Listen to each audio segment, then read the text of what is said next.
अब हम क्या बताते हैं कि ये मर्यादा आपने रखनी होगी। आप नियम तोड़ देते हो, नो सोचो हो के फर्क पड़ा है, के फर्क पड़ा है, एक होका भर दूं, के फर्क पड़ा है, एक दिन घर के भी राजी हो जाएंगे और श्याम जी भी पूज जाऊंगा। अरे तेरा गजब, हम बॉलीवुड से रोज बताने लग रही है नहीं पूजने नहीं पूजने, इनकी कति देखना भी जिनकी तरफ, ये पूज के छकना लिया, बिरान माटी करवा रखी, सारा नाश होया पड़ा, फिर भी नो के एक दिन और पूज लिया, तो इससे प्रभु रुष्ट हो जाता है। अब क्या बताते हैं, जब सीता जी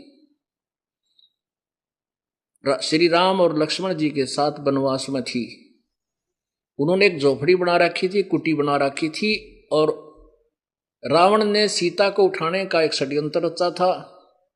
रावण का मामा मारिच जो है एक सोने का मर्ग बन के सिद्धि से, और वहां दूर दिखाई दिया जहां सीता जी ने एक बगीची बो रखी थी, उसके फूलों फालों को तोड़न लग गया। उसकी सुंदरता पासक्त होकर सीता ने कहा कि ये मर्ग मुझे ला कर दो, जीवित या मृत। ज्यादा हट कर ली उसने। तो श्री राम बोला, लक्ष्मण मैं जाता हूं और तू यहाँ रहना, क्योंकि जंगल का काम है और अकेली सीता को नहीं छोड़ना। श्री रामचंद्र जी आगे चले गए, वहां से आकाशवाणी की उस मर्ग मारीच ने तो कि हाय भाई मर गया, हाय लक्ष्मण मर गया। अब सीता ने सुन लिया बात कि तेरा भाई पर आपत्ति आ गई, तू जा लक्ष्मण। लक्ष्मण बोला, मेरा भाई कोई मिट्टी का बना हुआ नहीं है कि मृग मार देगा, मेरा भाई नहीं मरा है, ये कोई चाल हो सकती है, तो आप, मैं नहीं जाता। सीता ने उलाना दे दिया कि तू चाहे है तेरा भाई मर जा और तू मुझे पत्नी बनाना चाहता, इस तरह के कुछ शब्द बोल दिए। अब वो जति पुरुष था, उस पर बात नहीं सहन हुई, कहने लगी क्या ठीक है मैं जाता हूं। और उसने एक चारों तरफ एक रेखा खींच दी उस कुटिया के कि ठीक है इस रेखा से बाहर मत जाना, नहीं इसके अंदर रहना, तेरे पर कोई आपत्ति नहीं आएगी। सीता बोली ठीक है तू जल्दी जा, मैं नहीं जाऊंगी इस तो बाहर।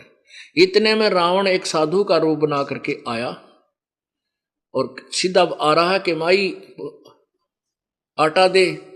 सीता आटा लेकर चली कि लो जी आ जाओ ले जाओ। उस रेखा से इधर खड़ी थी 2-4 फुट। रावण आगे को चला उसको उठाने के लिए कि ले उठा लाता हूं इसको फटाफट, बाहर तो आ गई है ये। तो जो ही उस रेखा के निकट आया तो रावण एकदम उल्टा हुआ, क्योंकि उसके अंदर से अग्नि की लपट निकली। रावण एकदम पीछे हो गया। अब रावण ने कहा कि यदि तूने आटा देना है तो माई बाहर आकर दे दे, नहीं तो मैं तुझे श्राप दे दूंगा, नो कर दूंगा। तो मुझे मारना चाहते थे, ये क्या तुमने जंतर मंतर कर रखा। अब सीता ने सोचा के फर्क पड़ा है, साधु तो है, ले इसको दे आती हूं आटा, फिर आ जाऊंगी वापस। अब जो ही उसने रेखा से बाहर दूसरा कदम रखा था, उठा ली कंधे पे और लेकर भाग गया। अब क्या दुर्गति हुई सीता की, आप भी ब्रान माटी करवाई गेला, रामचंद्र और लक्ष्मण की लाखों लोग मरवा दिए उसे एक नादानी के कारण। तो पुण्यात्माओं, ये जो मर्यादा है इस काल के लोक में, तो आपने भक्ति करनी है या लक्ष्मण के सी रेखा समझ लेना। इसने पार करते ही काल तुम्हारा जो बक्कल तार देगा और भगवान से सैकड़ों दूर ले जाएगा। बहुत लंबी कहानी बन जाएगी। या तो लगो मत इस मार्ग पे, हमने कोई आवश्यकता नहीं यहाँ पर मर्यादाहीन प्राणियों, क्योंकि उनको नुकसान होंगे। फिर हमारी जो भगवान का जो है फिर महिमा कम बताने के हैं। और नाम ले रहा था उसका क्या फायदा हुआ, देखो वो एक्सीडेंट में मर गया। यहां आने वाले प्राणी का कांटा भी नहीं लग सकता, मैं गारंटी देता हूं, यदि वो मर्यादा नहीं तोड़ता और सतभक्ति करता है तो। लेकिन हम अपनी गलती से नुकसान करते हैं और भगवान को भी बदनाम करते हैं। परमात्मा कहते हैं 100 वर्ष सतगुरु की पूजा, एक दिन आन उपासी, वो अपराधी आत्मा बाई पड़े काल की फांसी। 100 वर्ष ये पूजा कर लो मालिक की, ठीक आपको पुण्य हो रहा है, और एक दिन आन उपासना कर लो, वो अपराधी आत्मा फिर पड़े काल की फांसी। ओ तरह के बता, इतने भयंकर विष को हम क्यों खाएं। हमने 1 क्विंटल हलवा बना रखा है और उसमें 100 ग्राम टट्टी डाल दे, बता क्या फायदा उस बनाने का, तो बर्बाद कर डाला। तो ऐसी नालायकी कौन करेगा? शराबी। तो इस मार्ग में आन उपासना यानी जो हमने बताई उसके अतिरिक्त जो पूजा तुम करते हो, मनमाना आचरण करते हो, वो इसमें विष का काम करेगा।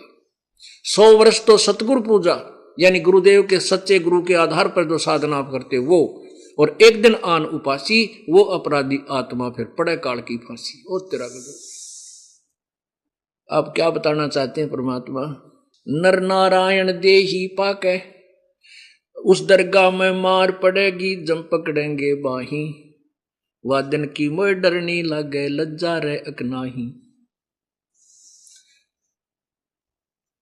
नर नारायण देहे पाके तू फेर 84 जाही, जा सतगुरु की मैं बलिहारी जो जामन मरण मिटाई।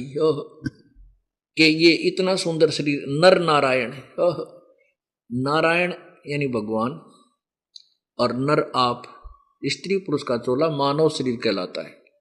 कि नर उस परमात्मा जैसा शरीर पाकर, नर नारायण देही पाकर, परमात्मा भी हमारे जैसा है, हमरे ही उनिहार है हमारा सिरजनहार।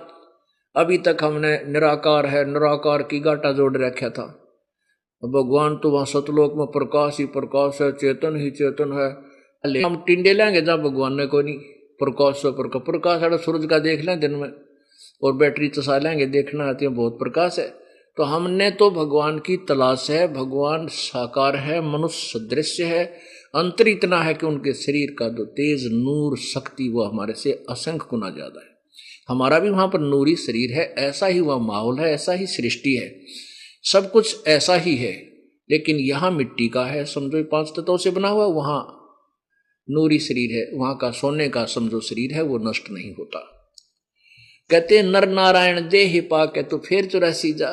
इतना सुंदर शरीर जिसमें बुद्धि दी भगवान ने, सुंदर आहार दे रखा, गर्मी सर्दी से बचने के लिए मकान बना ले, झोंपड़ी डाल ले, हैं अपनी भक्ति कर भाई। इन आपदाओं से बचने के लिए आपको बुद्धि दी है प्रभु ने कि कुछ व्यवस्था कर ले, समय पर आहार मिल जाता है। कोई शरीर में दुख होता है तो उसका ट्रीटमेंट करवाया जा सकता है, फिर कुछ दिन भक्ति करने के बाद आपके सारे दुख वैसे ही नष्ट होने लग जाएंगे, आपदा आएंगी नहीं। जब लग हंसा हमरी आना, काल लगे ना तेरा बाणा। जब तक हंस यानी मेरी पुण्यात्मा मेरी मर्यादा में रहेगी, काल तेरा तीर मेरे हंस पर नहीं लग सकता।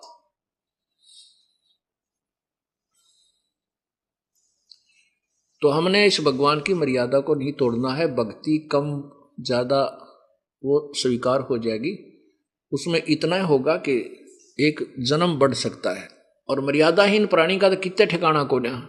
लेकिन अब हम समझदार हो गए, कम क्यों करेंगे, हम खूब करेंगे। और क्या करेंगे, समझ दिखाई दे जाएगा कि क्या मांगू कुछ थिर ना रही, देखो तो नैन चला जग जाई, 1 लाख पूत 1.25 लाख नाती, उस रावण का कोई दीवान बैठी। हम क्या मांगेंगे भगवान के दरबार में? एक प्लाट मिला भगवान, कोई प्लाट है तेनों के परमात्मा एक मकान बन जाए, कोई बात ना। ये तो परमात्मा यहाँ तो आपको फ्री में मिलेंगे ये वस्तु। तो किसी के संतान नहीं है वो संतान मांग लेता है, किसी के पुत्र नहीं है पुत्र मांगने आता है, और निर्धन धन मांग लेता है। परमात्मा जब आपको ज्ञान हो जाएगा, परमात्मा कहेंगे भाई आपको ज्ञान हो जाएगा कि के मांगू कुछ थिर ना रहाई, देखत नैन चला जग जाई। आंखों के सामने दुनिया जा रही है, करोड़पति अरबपति ना जाने कितने एक्सीडेंट के अंदर मृत्यु होकर के, और वहीं समाप्त हो जाते हैं, वो धड़ा रह जाता है सारा धन। तो ये ज्ञान हमें सत्संग से हो जाएगा, इस सत्संग से। ये सत्संग है जो आपको सुनाया जा रहा है, बाकी इस पृथ्वी पर कोई सत्संग नहीं है। आप इसको चाहे सत्य मानना या इस दास का अभिमान मानना, ये आपकी अपनी सोच होगी, लेकिन अभिमान नहीं, ये सच्चाई बता रहा हूं, सत्संग नहीं है कहीं पर भी। उआबाई बकते हैं, आपको दिखाएंगे इन महापुरुषों के सोच विचार, कह का भी नहीं पता इनको भगवान के बारे में, और करोड़ों लोगों को वो गुमराह किए बैठे।